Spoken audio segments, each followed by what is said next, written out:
మెరుస్తుంది. దాని రంగు చూడు ఎరుపు రంగు.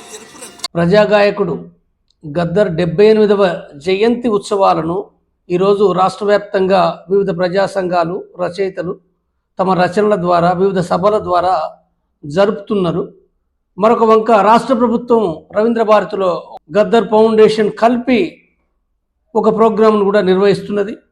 గద్దర్ ఒక పాటల గనిగా శ్రామిక వర్గాల కోసం, రైతుల కోసం, కార్మికుల కోసం, విద్యార్థుల కోసం, దళితుల కోసం, ఆదివాసుల కోసం, మహిళల కోసం తను ఆడి పాడిన చరిత్ర 1970 నుండి వివిధ తెలుగు రాష్ట్రాల్లో, ఇతర రాష్ట్రాల్లో కూడా ప్రజలకు చిరపరిచితమే.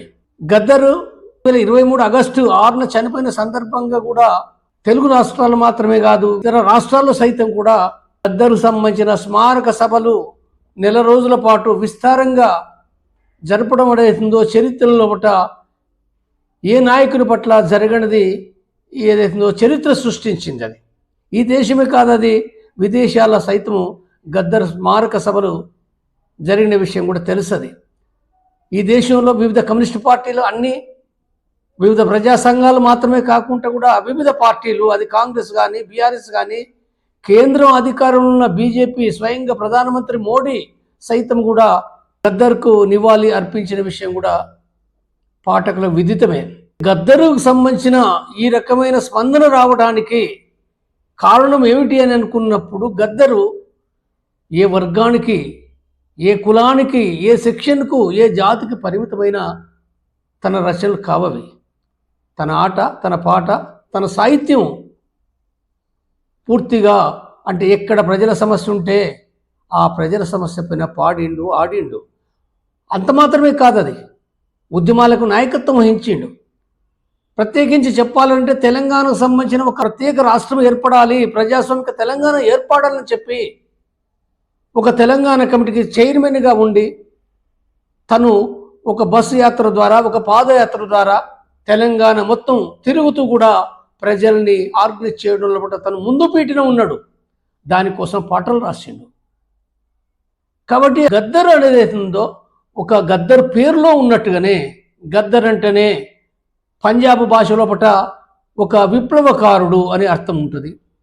దానికి తగినట్టుగా 1970 70కి ముందు తను ఒక అంబేద్కరిస్ట్గా ఉన్నాడు.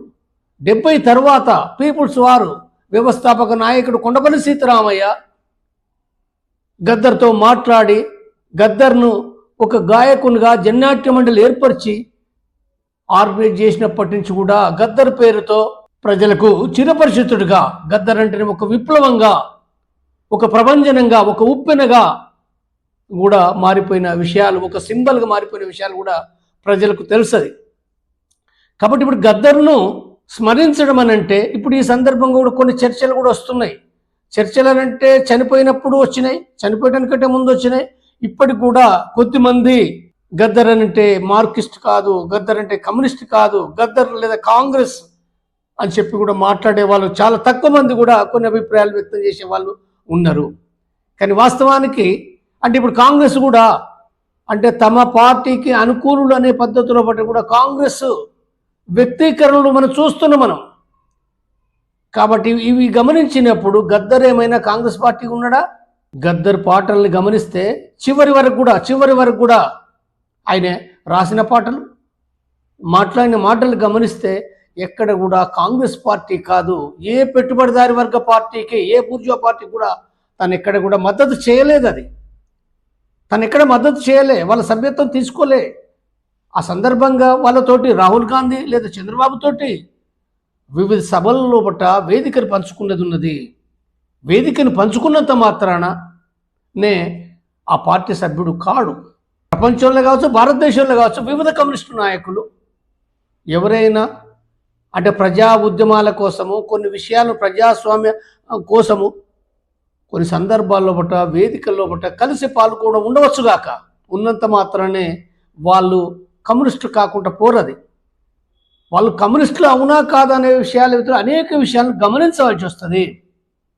పైపైన చూసి ముద్రలు వేయలేము. అది గద్దర్ చివరి వరకు కూడా తన పాడిన పాటలను గమనిస్తే అంటే అదే కాంగ్రెస్ రాహుల్ గాంధీ ఉన్న సందర్భంగానే ఒక పాట తను ఏం పాడిండంటే బానిసలరా లెండిరా, బానిస బతుకులు వద్దురా అని చెప్పి పాడిండు.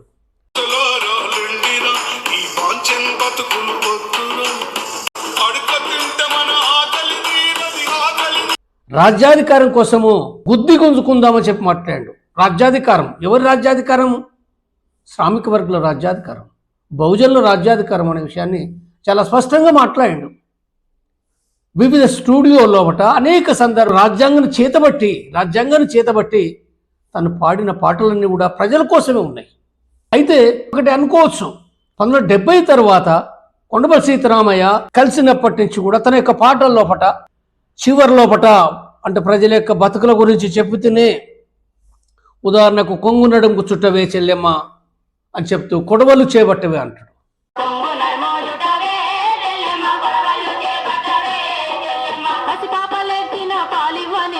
కొడవలు చేపట్టినంటే నువ్వు అంటే సాధారణం కాదు, ఒక మిలిటెంట్గా పోరాడాలని పిలుపు ఉంటుంది. కొన్ని సందర్భాల్లో పట ఒక పాట ఉంటుంది, ఆగదు ఆగదు ఈ ఆకలి పోరు ఆగదు, సాయుధ పోరు ఆగదు అని చెప్పి ఉంటుంది. ఆగదు ఆగదు ఈ ఆకలి పోరు ఆగదు, ఆగదు ఆగదు ఈ ఆకలి పోరు ఆగదు, ఈ దోపిడి పాలన అంతం వరకు సాయుధ పోరు ఆగదు. అంటే వివిధ పాటల్లో పట మనం గమనిస్తే ఆ పాటల్లో పట ముందు లేదా చివరిలో పట ఎక్కడో కాడ ఒక సాయుధ పోరుకు పిలుపు ఇవ్వడం అనేది ఉంటుంది, లేదా ఎర్రదండులు కలవాలనే పిలుపు ఉంటుంది.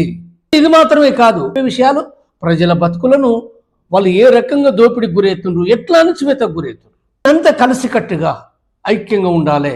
మీరంతా కూడా ఒక సమానత్వం కోసం, ఒక కమ్యూనిజం కోసం, ఒక సోషలిస్ట్ సమాజం కోసం, ఒక నిజమైన ప్రజాస్వామ్యం కోసం పోరాడాలనే పిలుపులు అనేవి అందులో ఉన్నాయి. అంటే సిద్ధాంతాన్ని, కమ్యూనిస్ట్ సిద్ధాంతాన్ని, మార్క్సిస్ట్ సిద్ధాంతాన్ని రంగరించి ఆ పాటల్లో పట్ట చెప్పడం అనేది చాలా సులువుగా, ఇంత సులువుగా చెప్పగలిగే ఒక రచయిత, ఒక కవి అరుదుగా ఉన్నాడు. తను పాడడమే కాదు, పాటల్లో పట్ట అంటే తన యొక్క స్టెప్స్ వేసే సందర్భం కూడా, తను వేసే స్టెప్స్ కూడా ప్రజలను ఆకర్షిస్తుంది. ఈ ఆకర్షణ అంటే గద్దర్ లోపట అంటే విప్లవం అనేది ఉందో ఒక రకంగా ఆ పాట రూపంలో పట్ట గద్దర్ పేరుకు తగినట్టు కూడా ఒక విప్లవం అనేది అక్కడ సాక్షాత్కరిస్తుంది.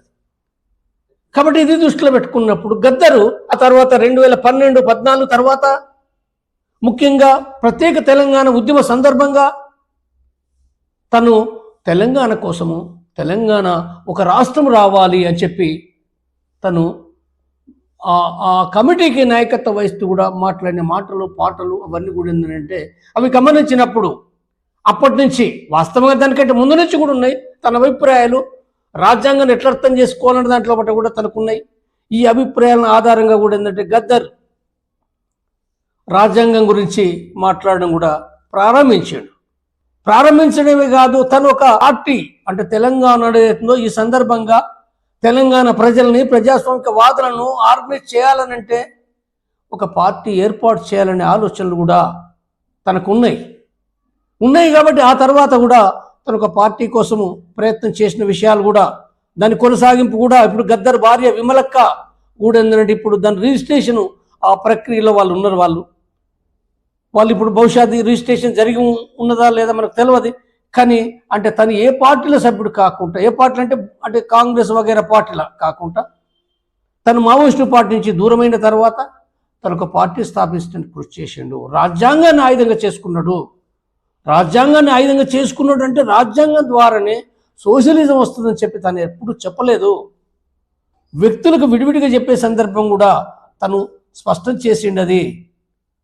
కాబట్టి రాజ్యాంగం అనేది తను చెప్పిన దాని ప్రకారంగా అంటే ఈ దళితుల కోసము, ఈ బీసీల కోసము, మహిళల కోసము, ఆదివాసుల హక్కుల కోసము ఇక్కడ రాజ్యాంగ పరిధిలో ఒకటి కూడా మాట్లాడడం ద్వారానే, రాజ్యాంగాన్ని ఒక ఆయుధంగా ధరించడం ద్వారానే ప్రజలు కూడగట్టగలుగుతామని చెప్పి తను వివిధ సందర్భాల్లో మాట్లాడడం అనేది జరిగింది అది. కాబట్టి ఇక్కడ చూసినప్పుడు గద్దరు మొదట సాయుధ విప్లవం గురించి మాట్లాడినా, లేదా ఆ తర్వాత రాజ్యాంగం ఆధారంగా ప్రజల హక్కుల గురించి మాట్లాడినా కానీ మొత్తంగా సూదిల దారంలాగా శ్రమజీవులకు సంబంధించింది అది రైతులు, కార్మికులు, విద్యార్థి మేధావులు, ఆదివాసులు ఎవరైతే ఉన్నారో వీళ్ళకు సంబంధించిన యొక్క జీవితాల గురించి మాట్లాడడం, జీవితాల గురించి పాడడము, వాళ్ళ హక్కుల గురించి మాట్లాడడము, వాళ్ళ సమానత్వం కోసం, ప్రజాస్వామ్యం కోసం మాట్లాడడం అనేది అది చివరి వరకు కొనసాగింది. కాబట్టి ఇక్కడ అంటే తన గద్దర్ పేరు ఏదైతుందో ఒక మొదట పెట్టుకున్న పేరుకు తగినట్టుగానే చివరి వరకు కూడా ఏంటంటే గద్దరు తను కొనసాగించిన చరిత్ర ఏదైతుందో ఇవాళ అది అంటే గద్దర్ను ఎందుకు ఇవాళ గుర్తు చేసుకోవడం అవసరం అని అంటే గద్దరు అంటే భారతదేశంలో ఒక సోషలిస్ట్ విప్లవం వచ్చేంత వరకు అంటే శ్రమజీవుల రాజ్యం వచ్చేంత వరకు కూడా కులాలు మతాలు లేని, లింగ విభేదము లేని సమానత్వ రాజ్యం వచ్చేంత వరకు కూడా ఏంటంటే గద్దర్ పాటలు అనేటివి వేలాది పాటలు ఏవైతున్నాయో గద్దర్ పాటలు పాడుకోవాల్సి ఉంటుంది, గద్దర్ మాటలు మాట్లాడుకోవాల్సి ఉంటుంది. గద్దర్ నిరంతరం కూడా ఒక ప్రేరణాదాయకంగా ఉంటాడు. కాబట్టి ఈ సందర్భంగా గద్దర్ 78వ జయంతి సందర్భంగా ఘనంగా నివాళులర్పిద్దాం.